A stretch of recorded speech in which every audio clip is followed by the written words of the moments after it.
একটি ছড়া বলবো। ছড়াটির নাম ভয় পেও না, কবি সুকুমার রায়।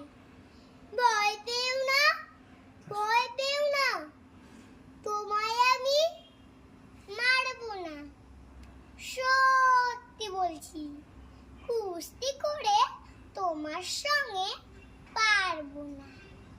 মনটা আমার বড্ড নরম, হাড়ে আমার রাগটি নেই।